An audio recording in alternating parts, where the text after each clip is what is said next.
Hello students, आज की class का टॉपिक है arguments in favour of laissez faire state. अहस्तक्षेपवादी राज्य के पक्ष में तर्क, वो लॉजिक, वो मान्यताएं, वो विशेषताएं जो हम पहले पढ़ चुके, जो इसके समर्थक अहस्तक्षेप राज्य के जो समर्थक हैं वो अहस्तक्षेप राज्य के पक्ष में देते हैं, जो इसकी प्रमुख मान्यताएं बताते हैं या जिनको हम विशेषताओं के रूप में जान चुके हैं। इन सभी के आधार पर विभिन्न विद्वान जो हस्तक्षेपवादी राज्य के समर्थक है वो हस्तक्षेपवादी राज्य के समर्थन में विभिन्न तर्क देते हैं, लॉजिक देते हैं। उन लॉजिक के बेस पर वो हस्तक्षेपवादी राज्य का समर्थन करते हैं और वो ये मानते हैं कि हस्तक्षेपवादी राज्य ही होना चाहिए, अर्थात व्यक्ति को स्वतंत्र रखा जाना चाहिए और व्यक्ति जो स्वतंत्र रहेगा आर्थिक सामाजिक सभी मामलों में तो वो अपना सर्वांगीण विकास कर सकता है। ये अपने पक्ष में निम्नलिखित तर्क देते हैं। ये जो तर्क है, ये तर्क हस्तक्षेप राज्य के गुणों की व्याख्या भी करते हैं। हम इस दूसरे रूप में इसको ऐसे समझ सकते हैं कि ये इसके गुणों को भी बताते हैं।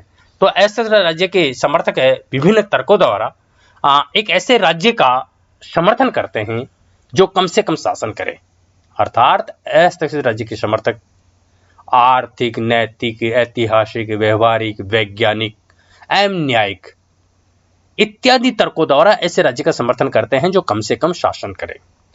ये तर्क विभिन्न आधारों पर हस्तक्षेपवादी राज्य को सही साबित करते हैं। ये तर्क है वो निम्नलिखित है। इन तर्कों को पहला तर्क है आर्थिक तर्क। आर्थिक तर्क हस्तक्षेपवादी राज्य के जो समर्थक है वो व्यक्तिवादी अर्थशास्त्री इसका जो समर्थन करते हैं। व्यक्तिवादी अर्थशास्त्री जो हम आपको पहले भी बताया, जैसे एडम स्मिथ है, माल्थस है, रिकार्डो है, मील है। तो आपको यह समझना है कि हस्तक्षेपवादी राज्य के समर्थक व्यक्तिवादी अर्थशास्त्रों में जो ये विभिन्न विद्वान है, एडम स्मिथ, माल्थस, रिकार्डो और मिल, ये कहते हैं कि प्रत्येक मनुष्य अपने लाभ हानि को भली भांति समझता है, वो अपने लॉस और प्रॉफिट को भली भांति समझता है। हर मनुष्य ये मान के चलते हैं कि हर मनुष्य अपने लाभ हानि को भली भांति समझता है। अतः राज्य को व्यक्ति के जीवन में इंटरफेयर नहीं करना चाहिए, राज्य को व्यक्ति के जीवन में हस्तक्षेप नहीं करना चाहिए, क्योंकि व्यक्ति खुद ही अपने लाभ हानि भली भांति समझता है। और ये कहते हैं कि वस्तुओं का मूल्य मांग और पूर्ति के सिद्धांत के अनुसार निर्धारित होता है, अर्थात अगर वस्तुओं की मांग ज्यादा होगी तो उसके मूल्य बढ़ जाएंगे, पूर्ति अगर अधिकतम है और मांग कम है तो मूल्य कम हो जाएंगे। अर्थात ये कहते हैं कि बाजार को स्वतंत्र छोड़ देना चाहिए, स्वतंत्र आर्थिक प्रतियोगिता होनी चाहिए। वहां पर राज्य को मांग और पूर्ति के या मूल्यों के निर्धारण में हस्तक्षेप नहीं करना चाहिए। ऐसे राज्य के समर्थक वो ये मानते हैं कि राज्य को मतलब आर्थिक क्षेत्र में हस्तक्षेप नहीं करना चाहिए, भावों का नियमन नहीं करना चाहिए, भावों को कंट्रोल नहीं करना चाहिए, वैल्यू प्राइसेस को, मूल्यों को, वस्तुओं को और मूल्य को उनको एक्चुअल में निर्धारित ही नहीं करना चाहिए। स्वतंत्र आर्थिक प्रतियोगिता होनी चाहिए जिसमें प्रत्येक व्यक्ति अधिक से अधिक परिश्रम कर अपने हितों की पूर्ति कर सके। अर्थात हस्तक्षेप राज्य के समर्थक ये मानते हैं कि स्वतंत्र आर्थिक प्रतियोगिता होनी चाहिए मार्केट में, जिसमें प्रत्येक व्यक्ति अधिक से अधिक परिश्रम करे और अपने हितों की पूर्ति कर सके। एडम स्मिथ का मत है कि आर्थिक विकास के लिए राज्य का आर्थिक क्षेत्र में नियंत्रण नहीं होना चाहिए। राज्य का हस्तक्षेप होने पर, अर्थात अगर राज्य आर्थिक क्षेत्र में हस्तक्षेप करता है तो उत्पादन के साधनों का लाभ उतना नहीं हो पाता जितना राज्य के हस्तक्षेप के अभाव में हो पाता है। ये आपको समझना है कि हस्तक्षेप राज्य के समर्थक आर्थिक क्षेत्र में राज्य के नियंत्रण का विरोध करते हैं। अब आप देखिए, अगर राज्य कंट्रोल नहीं करेगा मांग और पूर्ति का तो जनता का हित कैसे होगा? गरीब व्यक्ति जिसको रोटी, कपड़ा, मकान चाहिए, वो किसी कारण से अगर उपलब्ध नहीं हो पा रहे हैं तो उसका जीवन जीना दुष्कर हो जाएगा। अतः लेकिन इस राज्य के समर्थक कहते हैं कि नहीं, अगर उसका जीवन दुष्कर है तो उसको समाप्त हो जाना चाहिए, लेकिन राज्य आर्थिक क्षेत्र में हस्तक्षेप ना करे। अर्थात इन विभिन्न आर्थिक तर्कों के आधार पर अस्थिर राज्य के समर्थक अपने सिद्धांत का या अपनी जो आइडियोलॉजी है, विचारधारा है, उसका समर्थन करते हैं। इसी संदर्भ में जो अगला है वो है नैतिक तर्क। नैतिक तर्क के आधार पर भी ये जो है अस्थिर राज्य के समर्थक अपना जो मेन इनका विचारधारा है उसका प्रचार प्रसार करते हैं। ये नैतिक इस राज्य के समर्थन में, अर्थात अस्थिर राज्य के समर्थन में नैतिक तर्क ये है कि हर व्यक्ति का अपना अलग अलग व्यक्तित्व होता है, पर्सनैलिटी होती है हर व्यक्ति की अपने अलग अलग। हर आदमी एक दूसरे से अलग अलग होता है और अपनी अलग विशेषताएं लिए हुए होता है। अतः राज्य जो है उसको कदापि राज्य का दायित्व है, जब हर व्यक्ति का अलग अलग व्यक्तित्व है, हर व्यक्ति की अलग अलग विशेषता है, तो राज्य का दायित्व है कि वह प्रत्येक व्यक्ति को अपने ही ढंग से अपने व्यक्तित्व का विकास करने दे। जैसा उसका व्यक्तित्व है उसको विकास करने दे रहा, राज्य उसमें हस्तक्षेप ना करे। प्रत्येक व्यक्ति को अपनी इच्छा अनुसार शिक्षा, व्यवसाय, मनोरंजन तथा विचार अपनाने की पूर्ण स्वतंत्रता मिलनी चाहिए। अस्थिर राज्य के समर्थक कहते हैं कि हर व्यक्ति का व्यक्तित्व अलग होने के कारण उसे शिक्षा, मनोरंजन में, व्यवसाय में इत्यादि में उसको पूर्ण क्या मिलनी चाहिए? स्वतंत्रता मिलनी चाहिए। उसको कोई कंट्रोल नहीं होना चाहिए। व्यक्ति को राज्य के आदेश का पालन तभी करना चाहिए जब वह उसे नैतिक दृष्टि से समुचित समझता हो। अस्थिर राज्य के समर्थक ये कहते हैं कि व्यक्ति राज्य का आदेश पालन तभी करे जब वो उसे एथिकल दृष्टि से, नैतिक दृष्टि से समुचित समझे। अगर उसको नैतिक दृष्टि से लगता है कि यह आदेश, राज्य का आदेश पालन करने योग्य नहीं है, गलत है, तो उसे उस आदेश का पालन नहीं करना चाहिए। यह अस्थिर राज्य के समर्थक कहते हैं। इस प्रकार व्यक्तिवादियों के अनुसार, अर्थात अस्थिरवादियों के समर्थकों के अनुसार, नैतिक विकास व्यक्ति के जीवन का महत्वपूर्ण पहलू है और इसका विकास तभी संभव है जब राज्य उसे निर्बाध स्वतंत्रता प्रदान करे। नैतिक तर्क जो है वो नैतिक तर्क का आपने लास्ट में जो हम अगर समझना चाहेंगे तो यह है कि वो कहते हैं कि नैतिक विकास व्यक्ति के व्यक्तित्व का, ये व्यक्ति के जीवन का महत्वपूर्ण पहलू है और इसका विकास तभी संभव है जब राज्य उसे निर्बाध स्वतंत्रता प्रदान करे। नैतिक दृष्टि से जब उचित समझे, उसी आदेश के, राज्य के आदेश का वो पालन करे। इस प्रकार इस तर्क के आधार पर अस्थिर राज्य के समर्थक अस्थिरवादी राज्य का समर्थन करते हैं। अगला लॉजिक है हिस्टोरिकल लॉजिक, ऐतिहासिक तर्क। इस तर्क के समर्थक विभिन्न आधारों पर, विभिन्न उदाहरणों के आधार पर इतिहास से उदाहरण देते हैं, भूतकाल से, कि जब जब राज्य ने हस्तक्षेप किया है, राज्य अयोग्य संस्था सिद्ध हुई है, अर्थात राज्य ने कोई ऐसा स्पष्ट रूप से उल्लेखनीय कार्य नहीं किया, यह राज्य असफल रहा है। इस विचारधारा के समर्थक विभिन्न उदाहरणों के माध्यम से ये कहते हैं। ऐतिहासिक उदाहरणों से अस्थिरवादी समर्थक ये सिद्ध करने का प्रयास करते हैं कि राज्य द्वारा आर्थिक तथा सामाजिक जीवन में हस्तक्षेप सदैव हानिकारक रहा है।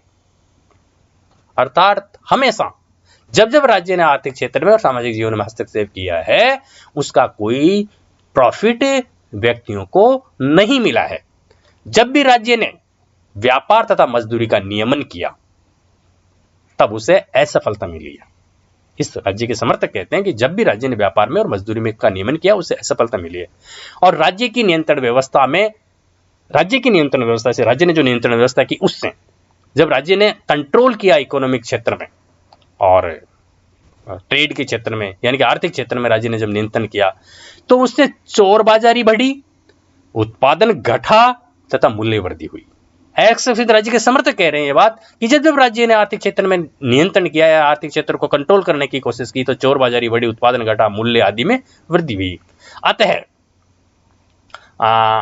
इन अस्थिर राज्य के समर्थकों के अनुसार, अर्थात ये मानते हैं कि राज्य को अस्थिर की नीति का ही अनुसरण करना चाहिए, अर्थात राज्य को आर्थिक क्षेत्र में हस्तक्षेप नहीं करना चाहिए। इन विभिन्न ऐतिहासिक उदाहरणों के आधार पर अस्थिर राज्य के समर्थक जो है वो ये सिद्ध करते हैं कि इतिहास के उदाहरणों के बेस पर भी हम ये साबित कर सकते हैं कि राज्य को आर्थिक क्षेत्र में या व्यक्ति के जीवन में हस्तक्षेप नहीं करना चाहिए।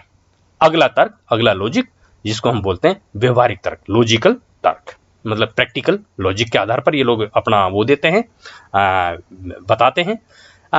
व्यवहारिक जो तर्क है उसमें ऐसे हस्तक्षेप राज्य के समर्थक विचारक है या इसके समर्थक है जो विचारक है, उनके अनुसार सभी कार्यों के संपादन की योग्यता राज्य में नहीं है।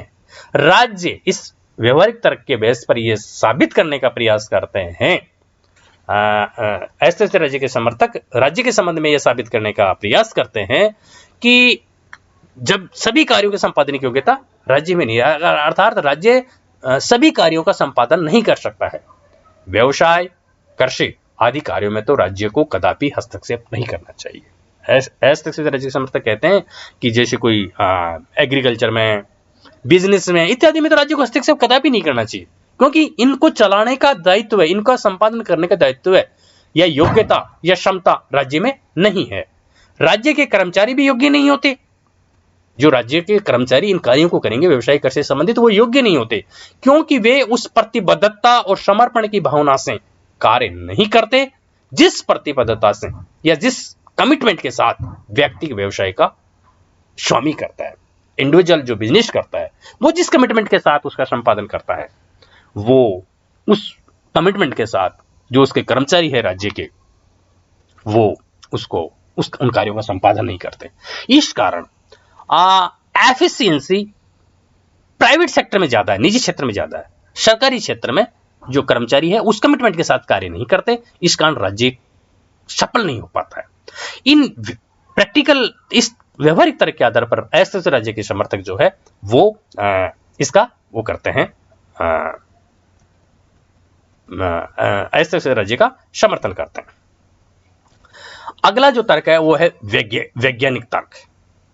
ये तर्क जो है ये कुछ वैज्ञानिक विचारक के सिद्धांतों के आधार पर लिया गया है। ये चार्ल्स डार्विन और हर्बर्ट स्पेंसर, चार्ल्स डार्विन और हर्बर्ट स्पेंसर जो है उनके कुछ सिद्धांत है, उसके आधार पर इस तर्क को लिया गया है।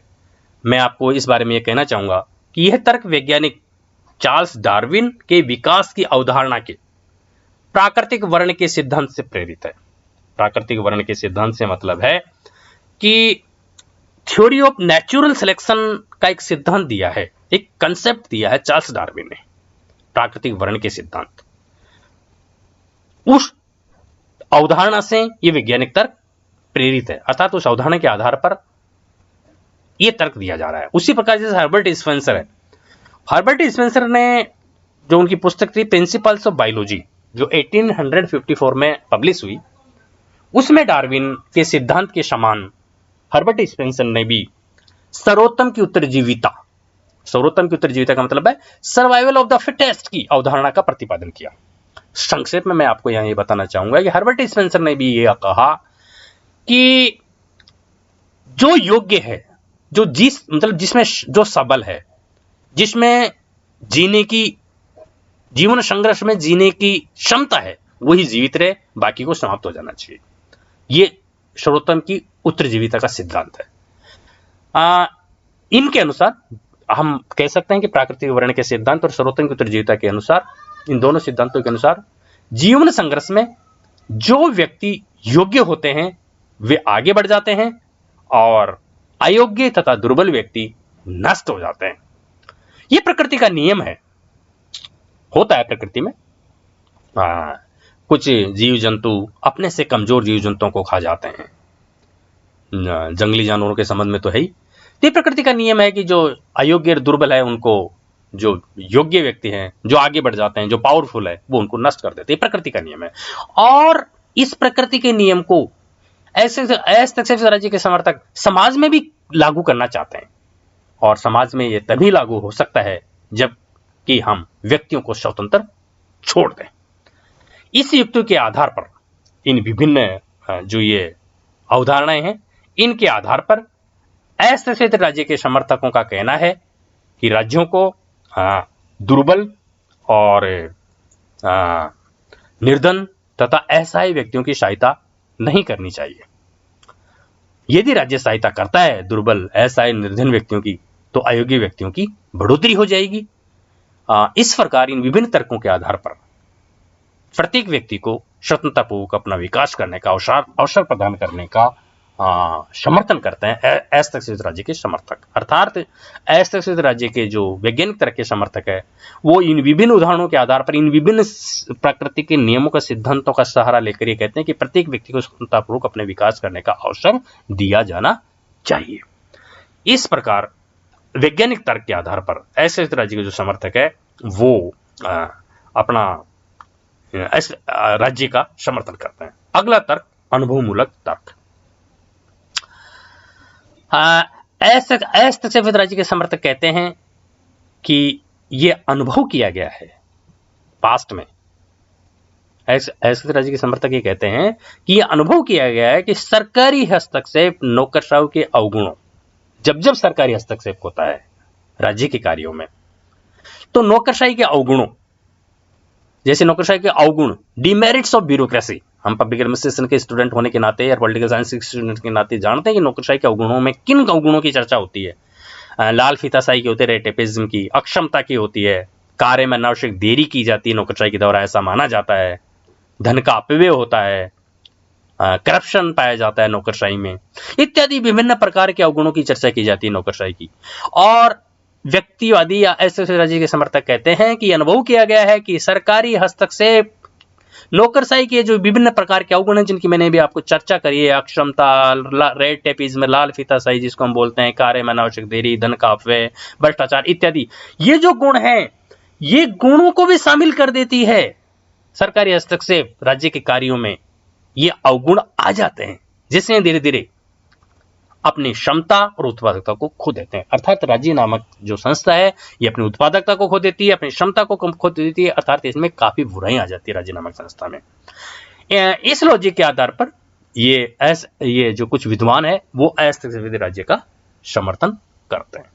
इसी प्रकार अगला जो टॉपिक अगला जो तर्क है उसको हम कह सकते हैं राजनीतिक तर्क। अहस्तक्षेपवादी राज्य के समर्थकों के अनुसार राज्य पहले से ही अनेक कार्यों के भार से दबा हुआ है। वो ये कहते हैं कि राज्य के पास बहुत सारे अनेक कार्य हैं, अतः अब उस पर लोक कल्याण जैसा भारी कार्य और भारित करना उचित नहीं होगा। अर्थात जो पब्लिक वेलफेयर का जो कार्य है वो राज्य पर भारित करना उचित नहीं होगा, क्योंकि राज्य के पास पहले से बहुत ज्यादा भार है। ये इस तर्क को हम राजनीतिक तर्क कह सकते हैं। ये कहते हैं राजनीतिक तर्क के समर्थक कि व्यक्तियों को स्वयं के कल्याण के लिए स्वतंत्रता दी जानी चाहिए, अर्थात उन्हें खुद का विकास करने के लिए स्वतंत्रता दी जानी चाहिए। लास्ट तर्क जिसको हम कह सकते हैं वो है न्यायिक तर्क। न्यायिक या नैतिक तर्क भी, हम जिसको नैतिक तर्क से मिलता जुलता तर्क है न्यायिक तर्क। और इस न्यायिक तर्क के बेस पर अहस्तक राज्य के जो समर्थक है वो ये कहते हैं कि अहस्तक राज्य का वो समर्थन किस आधार पर वो करते हैं, ये जो न्यायिक तर्क है इसके आधार पर वो इसका समर्थन इस प्रकार करते हैं कि राज्य को किसी व्यक्ति की इच्छा की स्वतंत्र अभिव्यक्ति में हस्तक्षेप नहीं करना चाहिए। ये कहते हैं कि ये न्याय के विरुद्ध है कि राज्य किसी व्यक्ति की जो उसकी इच्छा है उसकी स्वतंत्र अभिव्यक्ति में हस्तक्षेप करे, क्योंकि एक स्वतंत्र व्यक्ति अपनी क्षमताओं और सुविधाओं का विकास श्रेष्ठ तरीके से कर सकता है यदि उसे किसी बाह्य कारक द्वारा उसका दिशा निर्देशन नहीं किया जा रहा हो। देखो, इस बात को मैं दोबारा रिपीट करूंगा। न्यायिक तर्क के समर्थक ये कहते हैं, न्यायिक तर्क के समर्थक अपने तर्क के माध्यम से अहस्तक्षेप राज्य के समर्थन में ये कहते हैं कि राज्य को किसी व्यक्ति की इच्छा की स्वतंत्र अभिव्यक्ति में हस्तक्षेप नहीं करना चाहिए। क्यों नहीं करना चाहिए? क्योंकि एक स्वतंत्र व्यक्ति जो इंडिपेंडेंट होगा, फ्री होगा, अपनी क्षमताओं और सुविधाओं का विकास श्रेष्ठ तरीके से कर सकता है, बशर्ते क्या नहीं होना चाहिए, किसी बाह्य कारक द्वारा अगर उसको दिशा निर्देशन दिया जा रहा होगा तो वो नहीं कर पाएगा। ठीक है, इस नैतिक तर्क के आधार पर ऐसे राज्य के जो समर्थक है वो अपने राज्य को श्रेष्ठ बताते हैं कि समाज में ऐसे राज्य होना चाहिए। ये सभी जो तर्क है वो ऐसे राज्य के पक्ष में तर्क है। या उसके गुण हैं या उसके समर्थकों को द्वारा व्यक्त विचार है। जब हम ये जान लिए हमने कि ऐसे राज्य के समर्थक क्या क्या अपने राज्य के समर्थन में कह रहे हैं, तो हम जब इन सभी तर्कों को अध्ययन करते हैं तो हम इन तर्कों के अध्ययन के बाद उन इसके विपक्ष में जो तर्क आएंगे उनका अध्ययन हमारे लिए आसान हो जाएगा। तो उपरोक्त जो भी तर्क थे वो ऐसे राज्य के समर्थन में in favour arguments in favour of laissez faire state है। और अगली क्लास में हम इसके विपक्ष में तर्क पढ़ेंगे, आर्ग्यूमेंट्स अगेंस्ट में जो इसके आर्ग्यूमेंट्स हैं वो हम पढ़ेंगे। लेकिन इनको जब हम ढंग से समझ लेंगे तो विपक्ष वाली बात, विपक्ष में जो इसके आर्ग्यूमेंट्स दिए जाते हैं वो उनको समझना आसान हो जाएगा। ओके, आज की क्लास के लिए इतना ही। बात